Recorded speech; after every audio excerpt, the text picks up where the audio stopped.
Hey, what's up you guys? It's Ari. Welcome back to my channel, or if you were new, hi, my name is Ari and welcome to my channel. So today we are doing another hair dye Q&A. If you have not seen my videos before, I really love doing Q&As. I really love dyeing my hair. So I just like to combine the two videos into one video because I think it makes dyeing my hair more fun. So I'm going to be doing a Q&A today and also simultaneously bleaching my hair. The only parts I'm not going to bleach are this rainbow that I have in the front and then this coontail, right? That I have right here. I don't know, I'll figure it out as we go. Anyways, so I did one video this year about how I was in a treatment center for anorexia, and I was there for 3 months, I think, and I lived there. And I did one video about it, and then I kind of just moved on. But I've been wanting to make more videos about mental health and my journey and my experiences and about treatment and different things like that. So I went to my Instagram and I asked you guys to ask me questions about living in a treatment center. So I'm going to be answering all these questions about like kind of two ways. First way is sorry, I'm gonna like get my bleach ready. So the first answer I'm gonna give is going to be about just treatment centers in general. So there are treatment centers for like specific things like eating disorders, which is where I went to, and that's called like a residential, which means you're gonna live there for an extended period of time, like a few weeks or a few months. And then there are treatment centers that are like trauma centers kind of, where they're more broad and that's where you go in a time of crisis, like when they need to keep you safe, and you usually stay there between like 3 to 10 days. So I will talk to you about the short stay places that you go, and then also a residential treatment center, specifically my treatment center for eating disorders. Alright, well, without further ado, let's get into the video. Let's see, the first question was, is the food good? So, I have, I'm not wearing gloves. First answer about the eating disorder treatment place that I was at, was the food good? I would say yes. I mean, I didn't like it. But I was really surprised actually at the quality of food that they had at this place, which obviously they're gonna have good food, right? Like they want, I regret taking that out actually. We're gonna do the bangs first. Anyway, like obviously they want to have good food because they want you to eat because you have an eating disorder. I just didn't like it because I'm really, really picky. But I was surprised, like freaking sometimes they would give us like salmon and capers and stuff, and I kind of felt really rich. That makes sense. But yeah, no, it was again, I didn't like it because I'm picky, but like from an objective standpoint, yes, the food was good. I just didn't enjoy it myself. But there were some things that no one liked, so I don't know if that was just because we were all picky or because it actually wasn't good. But yeah, in other treatment centers, I hate this brush. In other treatment centers I've been to, it really depends. Like this one place that I've been twice, their food is like really mediocre. It's like not good at all. So at that place they bring the food up to your unit where you live, because you can't leave your unit. And the food they bring up is nasty. Like it's not that good. It's not that it's like exceptionally bad. I think it's just mostly that they're making food for like hundreds or thousands of people, and so it's hard to make it like super good quality. But they also have a cafeteria, and if you're like good or whatever, after a while your doctor and therapist and psychiatrist and nurses and techs, which is your treatment team, like all the different people that help you throughout your hospital visit and like have different roles, that's your treatment team. So once your treatment team approves it, you can go down into the cafeteria and then like get something from the cafeteria. And I couldn't go down to the cafeteria my first time. Well, like I could, but I couldn't get anything because I was allergic to it all, because I'm allergic to gluten. But it looks really good. Like it looks like restaurant food. And then the second time I was there, I couldn't go down to the cafeteria because I wasn't eating enough, and they were like, well, if you don't eat enough, you can't go to the cafeteria. And then they just never let me go to the cafeteria, even though I did eat enough. Anyways, I'm still bitter about that. Other places I've been, the food's been mediocre. I can't think of anywhere where the food was like exceptionally bad. I think it's just that like they have to make so much of it that sometimes it'll be like part of it will be undercooked, or just something little, because they're like mass preparing food, if that makes sense. One thing though that's like super frustrating at least for me, is that I have an allergy, like I said. And so there's been 2 instances in hospitals where they've known I have an allergy and they give me food that they say is like for my allergy and that it doesn't have gluten in it. And then I end up getting very, very, very sick and they get mad at me. Not all, they don't always get mad at me, but like, they're like, why are you sick? And I'm like, because you gave me food I'm allergic to.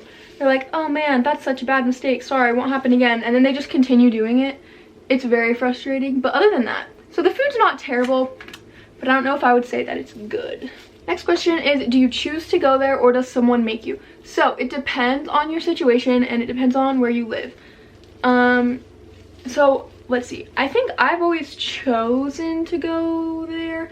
Well, kind of. Basically, there's some situations where you are not safe, and so they need you to go to the hospital, and they basically say, hey, we need you to go to the hospital. By they, I mean like a parent or like a doctor or a psychiatrist or therapist or someone.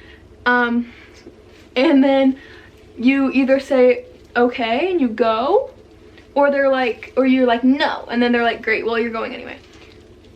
And I believe, so in some states, they can take you, like in California. That's what happened to Eugenia Cooney. If they believe you're a danger to yourself or others, even if you say like, I'm not going, they can just be like, yes, you are, and they can just take you. In my experience, because I'm a minor, I've only really been on units with minors mainly. It's either they decided or their parents forced them to. Usually their parents force them to. I think it depends on the person. Like some people do genuinely want to go and like get help and like see what help they can get when like at a treatment center, but other people are just so against it and like they feel like they can't get help or they'll never get better, so they're just really bitter about it. They like don't want to be there because they don't think that it's going to help them, which is always really sad because like it does get better, and like if you really work hard, like it is going to get better and it is going to work, but it just feels very helpless. So I think it just depends on the person and the situation, and whether you are like, who finds out that you are a danger and what they do about it and who they tell or who you tell, or if you decide to go, if that makes any sense. I feel like that made no sense at all, but it's fine. Next question is, how does the staff treat you? Not in terms of mental health, but just as a person. It depends on the staff. Most of the staff are really nice, really supportive, you know, their job, and I'm talking more of like the techs, which basically, if you don't know, a tech is like the people that just kind of watch you and like take care of you. They're not a doctor or a nurse or anyone, but they're the ones who are kind of like in charge of you and in charge of the unit. And so they're the ones that like take you to groups where you do therapy and stuff, and like take you to rec therapy, and they're the ones who take you to lunch or get you your lunch, and they're the ones who like help you do your laundry if you need to do your laundry. So like that's, when I say tech, that's who I'm talking about. But the techs are generally like super supportive, super nice, they just try to work with you on everything and try to make you feel very like it's gonna be okay and we're here for you.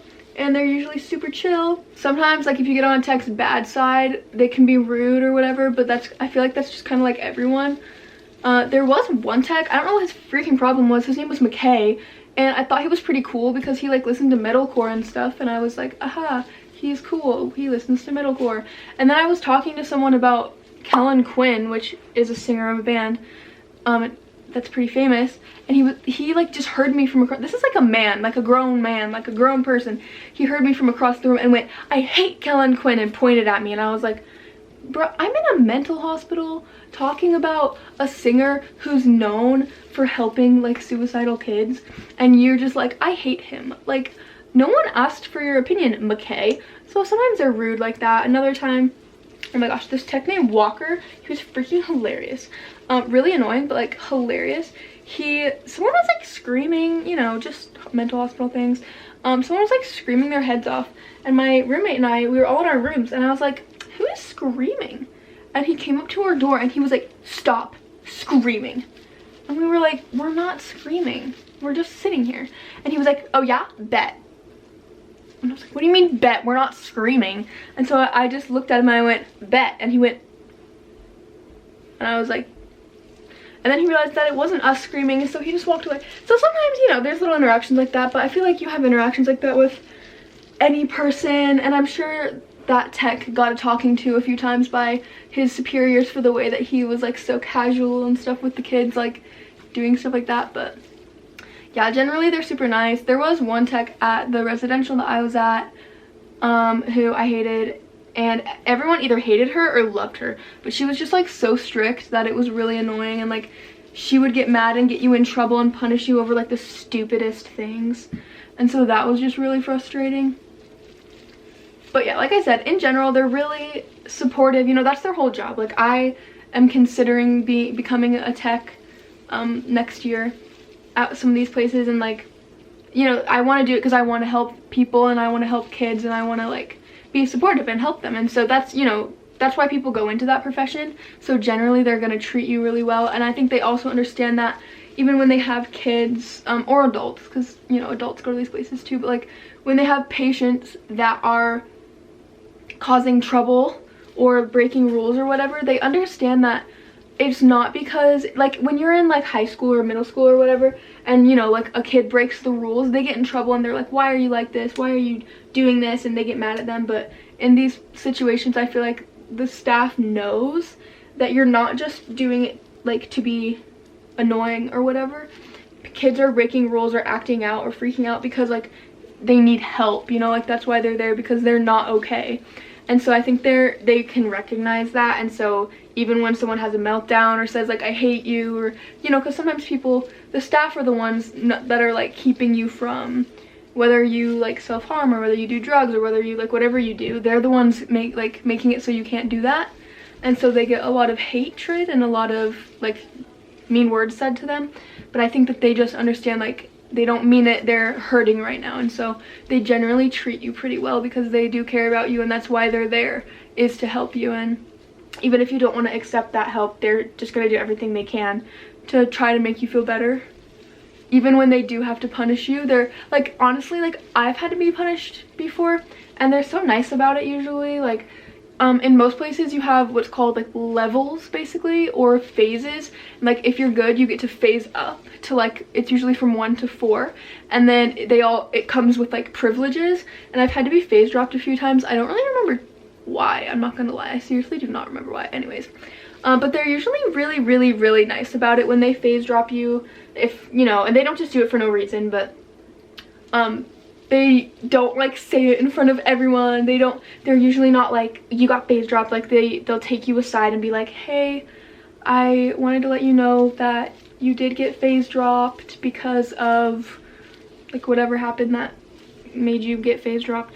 So you're not going to be able to, like, you're not going to be able to go to the cafeteria today because your phase dropped. So I'm really sorry about that, but let's work on getting phase back up, okay? Like, even when they're punishing you, they're nice. Were you ever scared of other patients with different mental health conditions? No.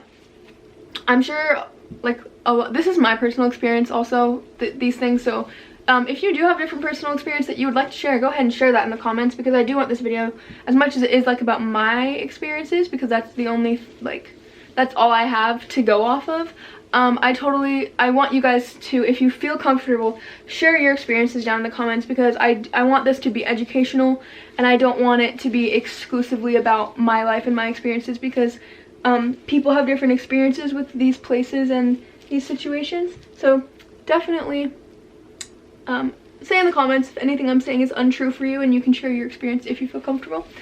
But I personally never did feel scared of other patients.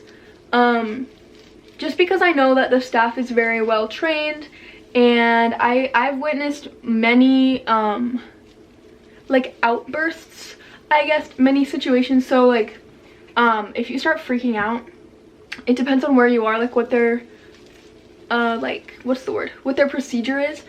But if you like are seriously losing it and you're starting to hurt other people, or start like trying to hurt other people or trying to hurt yourself, they can restrain you.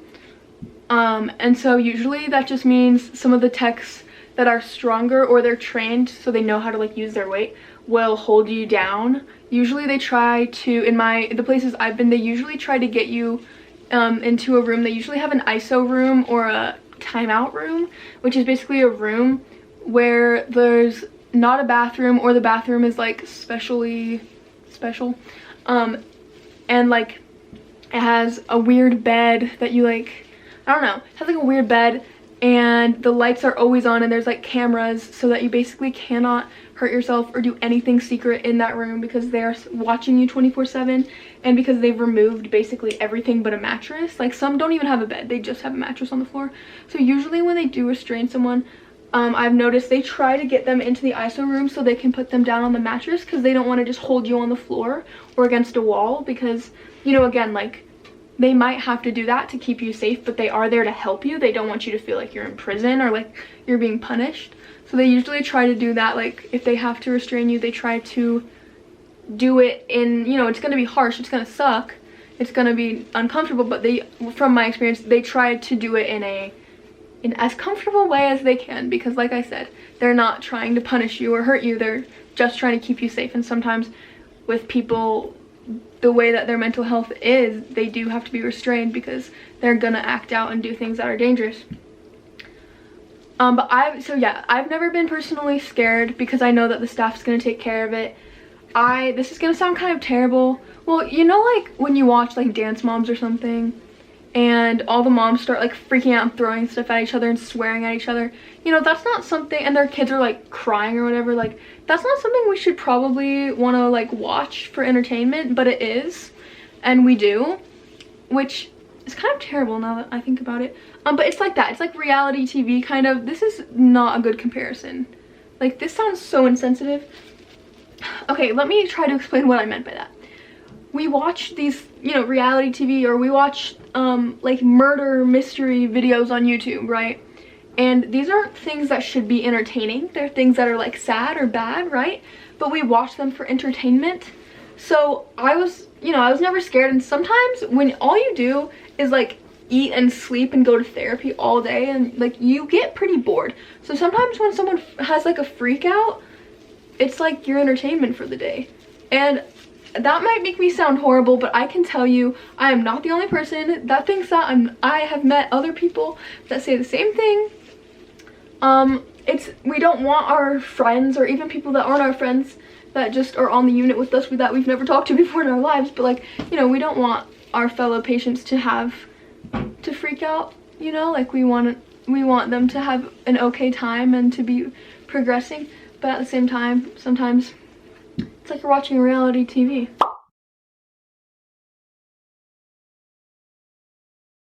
So yeah, like again, that's just my experience. I know other people's experiences are different, but like I keep saying, like the techs really are there for you, and they're there to help you. And so they would, you know, they do everything in their power to make sure that you never feel unsafe. In the UK, it's free because we have the NHS. How much does it cost in the US? So I'm not going to give like exact numbers from my treatment, but I will give you like kind of a, I don't know, like what I've seen. So a lot of these places where you're staying like overnight, obviously, so you have a room and they feed you and all that stuff, and then you're also paying for the treatment, the actual treatment. They go from between $500 a day to like $1,500 a day. So if we like average that out and say $1,000 a day, so if you are in, say you're somewhere for a week, that's gonna be $7,000. If you're somewhere for 3 months, 90 days, that's gonna be $90,000. If you're there for a year, I don't even wanna, what is that? $365,000. Yeah, so it's very expensive. I mean, we have like insurance in the US. We don't have like the national, we don't have like, the government doesn't help really. It's all private insurance, so you don't actually, most people don't actually have to pay like hundreds or tens of thousands of dollars. Some people do because they don't have insurance, which sucks. But yeah, so it is really expensive, and insurance does help, but it is expensive, and that's like one of the reasons that I know a lot of people don't get help here in the US, because they can't afford it and they don't want to put that financial strain on themselves or on their family. So I really wish that we had a national healthcare system like y'all do. That was from Kyle. Over in Scotland, over in the UK, y'all have that, which sounds great. If you are from abroad and you do have like government healthcare and stuff like that, could you please comment and tell me about it? Like, tell me if you think it's better or worse than the American healthcare system, because I have some relatives that are like die hard for the American healthcare system and say that like it doesn't work when the government helps and that other countries are like dying because of it. But I've only heard good things, so if you want to throw your 2 cents in there, I'd appreciate it. How much do you feel that it helped you? A lot. So the thing that you have to remember is that it depends on the type of treatment that you're looking for. So if you're going to one of these short-term places, you may not be looking for them to necessarily like help you. Don't know why my camera just turned off. So you may not be going to get help, like you don't want them to like solve, I mean you do want them to solve all your problems, but you're not going there to like receive therapy necessarily. Like with a lot of the short-term places, you're going there because you're in a crisis, which means that you need to be under 24-hour supervision to keep everyone safe, whether that's you or other people. So sometimes, you know, sometimes when I went, it wasn't necessarily like they were going to help me get better. It was just to make sure that I didn't do anything stupid. But other times, like a lot of times with the residential facilities that a lot of kids go to, and I still have friends that are in residential facilities right now, and I know a lot of people that have been to them, those are the places people are going to get like help. Those are the places where you're in there for the long haul and you're living there and they're dedicating all of your time to trying to help you and trying to kind of like solve your problems and help you be able to live a better life. So for this question, I'll answer it about the center that I lived at for 3 months. It helped, like it changed my life completely. It definitely helped me. I don't feel like any of it was a waste of time. I knew since I was like 14 that I needed to go to a residential facility, but then I never did because my parents and my insurance disagreed with me.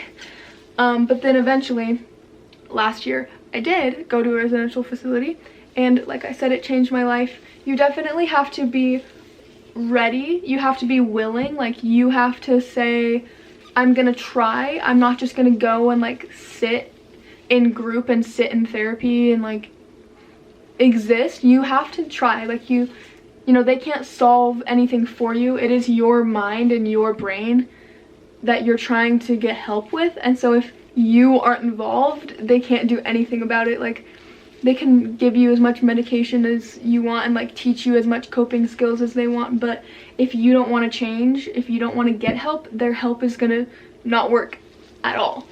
And so I think that the fact that I was like in a place where I was willing to accept help was a big part of it, but at the same time, like I do think that I needed a residential program. And so I would say it, you know, it completely helped. It changed my life, especially with somewhere that specifically treated eating disorders, because it's something that when you go to these short-term facilities, they're not looking at eating disorders, they're looking at like you being suicidal or something like that, or you self-harming.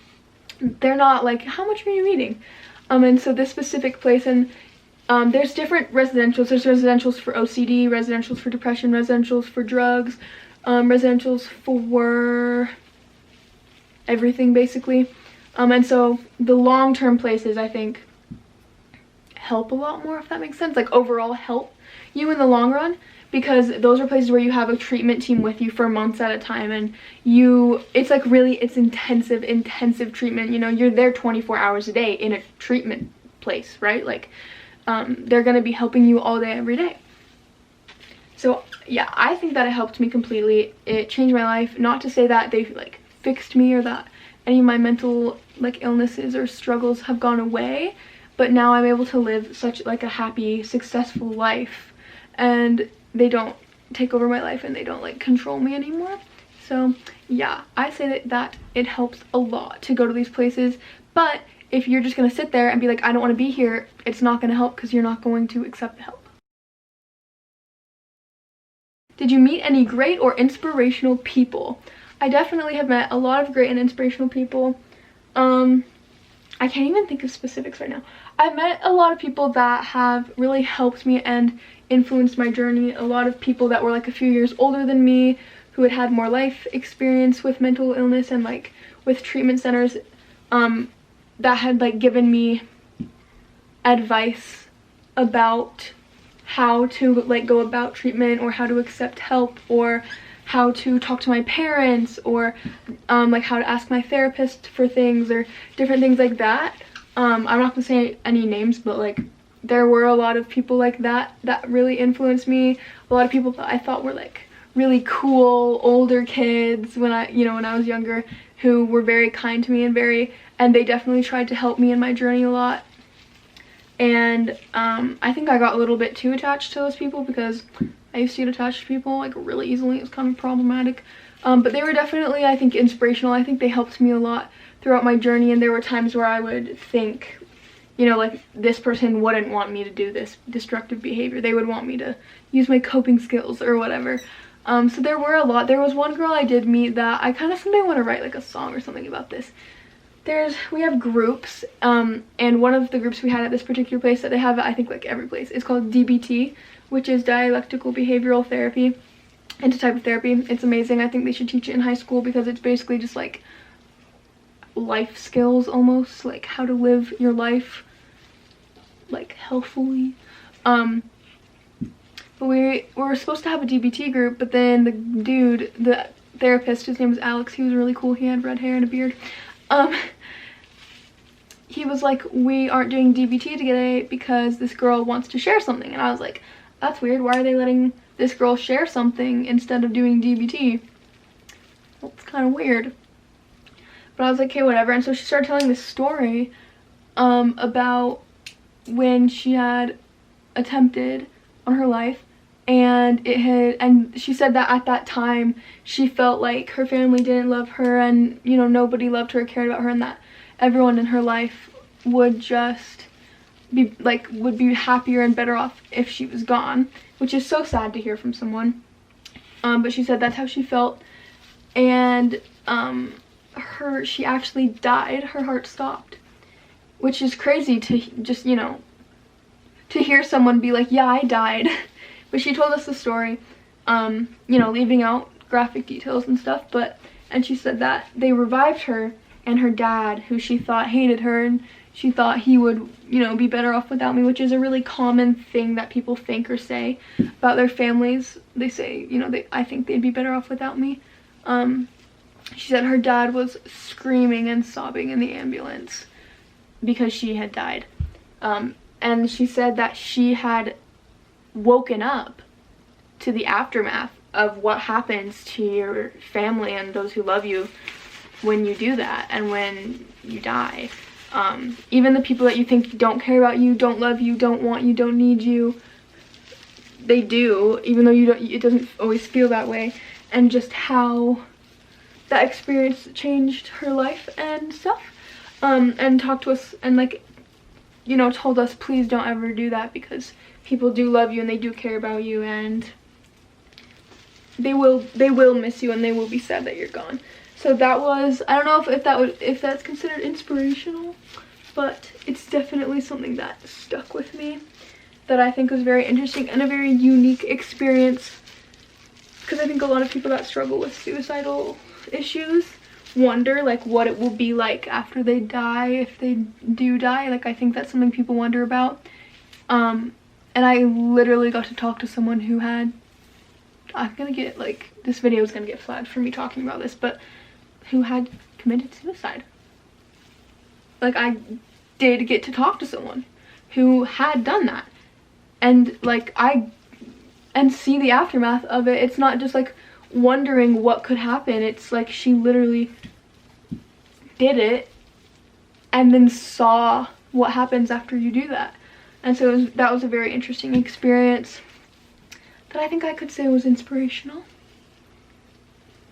Oh, there's this tech, oh my gosh, I'm just gonna say her first name. Her name is Beth. Beth, I hope you're watching this. Hi. She follows me on Instagram now, because it's been, so you're not allowed to like be in contact with people because like confidentiality and safety and stuff, but after a couple years you're allowed to. It's like there's laws anyways. So she's not like illegally following me on Instagram or anything, and we don't like have chats, but we like each other's posts and stuff. Basically, her name was Beth, and she was at one facility that I was at, and she was really cool. and I'm not gonna like share her personal info or anything, but she struggled with a lot of the same stuff that I struggled with, and she struggled with an eating disorder when she was my age and when she was younger. And at that point I wasn't really addressing the eating disorder. I was pretending like it didn't exist. And all like my treatment team and my therapists were like trying to focus on all my other problems, so they weren't really focusing on that, even though they probably should have been, but I was like, I'm fine, so they didn't. Anyways, but she made me like eat and stuff. It was stupid, I hated it, but she just was like really nice, and she could relate a lot with what I was going through, and she was really cool, and I think she definitely inspired me. And she just treated me so nicely, and like she had to help me through some really tough, I was in a bad place obviously at that point, and that was a program where you could go home at night and on weekends in the stage that I was in, and so I did, and I didn't make very good choices when I was at my house, and so she had to like change my bandages at times, and like she had to deal with the aftermath of me being stupid, and like she was just so nice, so loving, and like she never was like, why did you do that, or you shouldn't have done that. Like she always said like, I'm so sorry, like that's so terrible, like I'm so sorry this happened. Like, you know, she never blamed me for any of the actions that I took. She understood that I wasn't like, I'm gonna ruin my life, you know, like she just understood that mental illness, when it gets bad enough, like it, you know, it sucks, and you do things you don't really mean to do, or you do mean to do them but you like don't mean to do them in the future. Anyways, so yeah. Okay, I do have more questions, so I'm definitely going to be making more parts of this Q&A series, but I have put all the bleach in my hair, so I'm going to just wait for this to set in and I'll wash it out. I know this is probably a super long video, and I apologize for that. I also understand that I only answered like 5 questions or something. I kind of talk a lot, so I'm sorry for that, but I hope that my answers were like I explained things enough and I explained them well, because sometimes I just ramble and it doesn't make any sense. So I hope, yeah, I hope this was okay. If you do have any other questions that you might want me to answer in the next video, since there is going to be a next video because I have way more questions to answer, then go ahead and comment them down below, and I will definitely add them to my list for the next videos. Thank you so much for watching this video. If you made it all the way to the end, it means a lot to me that you watched all the way to the end. I look kind of crazy right now. Wait, I'm gonna put on my glasses so I can see you while I'm talking to you. I'm really struggling. Okay, hi. If you, again, like I said, like if you have experiences that you may want to share in the comments, please do. Try to avoid anything like explicitly triggering. If you do post a comment that is explicitly triggering, I am going to delete it. I'm very sorry, I just don't want to trigger anybody. But go ahead and share your experiences. I really want to hear them. I want other people to be able to hear them and see your point of view. But yeah, I hope that this video educated you. If you struggle with your mental health, or you have like a family member or a friend that struggles with mental health, and you are afraid that you or someone you love might need to go to some sort of facility and you are scared about that, I hope this video kind of eased your fears a little bit, if that makes sense, because these places really are not bad. They are not scary. It can be a scary experience just because of like where you are in your head, and because of, you know, it's kind of, there's a stigma around like psych wards and like mental hospitals, and so I think it can be scary going into it, especially when you don't know what to expect. But I just hope that this video was able to kind of like show you that it's gonna be okay, and that it is okay, and like it might be kind of scary when they're like, here's your bedroom, it's like walls and a bed and a dresser and that's it, and we're going to check in on you every 15 minutes, and you're not allowed to be out of our sight, and no whispering, that's not allowed, and no, you can't call your parents, you don't have phone privileges yet. Like, I know that getting there for the first time, it can be really scary, and it can be scary for your loved ones to be like, what's happening to her in there, or him, or them, but like, yeah, I just hope this video kind of helped you see that it's not scary. It's not, in the end, it's not scary, and it can be so helpful and so crucial to saving your life or someone else's life. And yeah. Yeah, if you made it to the end of the video, please give it a thumbs up. I would love if my recovery mental health videos could like get like more thumbs up and comments, because then it like boosts them in the algorithm, and I feel like this is one of the most important things that I talk about on my channel. Oh, my camera's about to die. Anyways, I think this is one of the most important things I talk about on my channel, so I would love if these were my most viewed or most liked videos so that more people can see them. My camera's literally dying. Okay.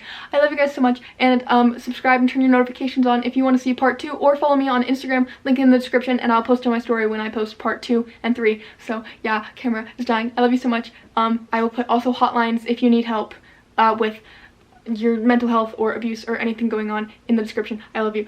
My camera's gonna die. Peace out.